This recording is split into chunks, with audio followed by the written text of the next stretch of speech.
ଦିନିକିଆ ନୂଆପଡ଼ା ଜିଲ୍ଲା ଗସ୍ତରେ ଉପମୁଖ୍ୟମନ୍ତ୍ରୀ କନକ ବର୍ଦ୍ଧନ ସିଂଦେଓ ଜୁହାର ମୁଇଁ ରୁଦ୍ର ଆପଣମାନଙ୍କୁ ନ୍ୟୁଜ୍ 26କୁ ସ୍ୱାଗତ। ଆଜି ଉଡ଼ାଜାହାଜ ଯୋଗେ ଦିନିକିଆ ନୂଆପଡ଼ା ଗସ୍ତରେ ଆସି ଓଡ଼ିଶା ଉପମୁଖ୍ୟମନ୍ତ୍ରୀ କନକ ବର୍ଦ୍ଧନ ସିଂଦେଓ ନୂଆପଡ଼ା ଜିଲ୍ଲା ସଦର ମହକୁମା ଗୋତମା ଉଡ଼ାଜାହାଜ ପଡ଼ିଆରେ ଅବତରଣ କରିଥିଲେ। ସେଠାରେ ଉପମୁଖ୍ୟମନ୍ତ୍ରୀଙ୍କୁ ସ୍ୱାଗତ କରିବା ପାଇଁ ନୂଆପଡ଼ା ଜିଲ୍ଲାପାଳ ମଧୁସୂଦନ ଦାସ, ଅତିରିକ୍ତ ଆରକ୍ଷୀ ଅଧୀକ୍ଷକ ରଞ୍ଜିତ କୁମାର ନାୟକ, ଜିଲ୍ଲା ମୁଖ୍ୟ କୃଷି ଅଧିକାରୀ, ଜିଲ୍ଲା ଆଞ୍ଚଳିକ ପରିବହନ ଅଧିକାରୀ, ତହସିଲଦାର ପୁଷ୍ପାଞ୍ଜଳି ଦଣ୍ଡପାଟ, ଡେପୁଟି କଲେକ୍ଟର ସର୍ବେସାଜୀ ପ୍ରମୁଖ ଉପସ୍ଥିତ ଥିବା ବେଳେ କଳାହାଣ୍ଡିର ପୂର୍ବତନ ସାଂସଦ ବସନ୍ତ କୁମାର ପଣ୍ଡା, ଖରିଆରୋଡ଼ ବିଜ୍ଞାପିତ ଅଞ୍ଚଳ ପରିଷଦର ଅଧ୍ୟକ୍ଷା ଡକ୍ଟର ସୋନିଆ ଜୈନ, ଭାଜପାର ନୂଆପଡ଼ା ଜିଲ୍ଲା ସଭାପତି କମଲେଶ ଦୀକ୍ଷିତ, ଭାଜପା ନୂଆପଡ଼ା ବିଧାନସଭା ପ୍ରାର୍ଥୀ ଅଭିନନ୍ଦନ ପଣ୍ଡା, ଯଦୁମଣି ପାଣିଗ୍ରାହୀ, ପ୍ରସନ୍ନ କୁମାର ପାଢ଼ୀ ପ୍ରମୁଖ ଉପସ୍ଥିତ ରହି ମନ୍ତ୍ରୀ କନକ ବର୍ଦ୍ଧନଙ୍କୁ ଉତ୍ତରୀୟ ପୁଷ୍ପଗୁଚ୍ଛ ଦେଇ ସ୍ୱାଗତ କରିଥିଲେ। ସେଠାରେ ଜିଲ୍ଲା ପୁଲିସ ପକ୍ଷରୁ ମନ୍ତ୍ରୀଙ୍କୁ ଗାର୍ଡ ଅଫ୍ ଅନର ପ୍ରଦାନ କରାଯାଇଥିଲା। ପରେ ମନ୍ତ୍ରୀ ନୂଆପଡ଼ା ଜିଲ୍ଲା ସଦର ବ୍ଲକ ଆମସେନା ଅଭିମୁଖେ ଯାତ୍ରା କରିଥିଲେ। ସେଠାରେ ଗୁରୁକୁଳ ଆଶ୍ରମର 58ତମ ପ୍ରତିଷ୍ଠା ଦିବସ ପାଳନ ସମାରୋହରେ ଉଦ୍ଯାପନୀ ଉତ୍ସବରେ ଯୋଗ ଦେଇଥିଲେ।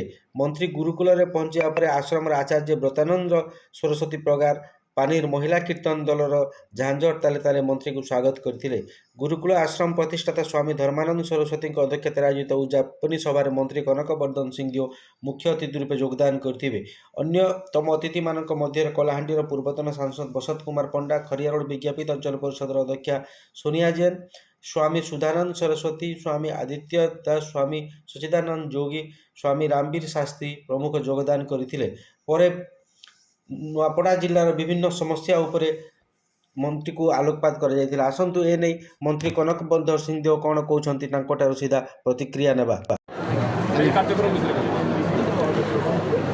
आज 57तम वार्षिक उत्सव आमसेना गुरुकुल पालन करा जाइछि। स्वामी दयानंद सरस्वती 200तम जन्म जयंती रे मान्यवर मुख्यमंत्री आज आसवा थिला इठी से तांकर अन्य कार्यक्रम थिबा कारण मते इठी आसवा पई अनुरोध करते एवं से हिसाब रे मु आसी से कही मते कि जहाँ इठी लोकंकर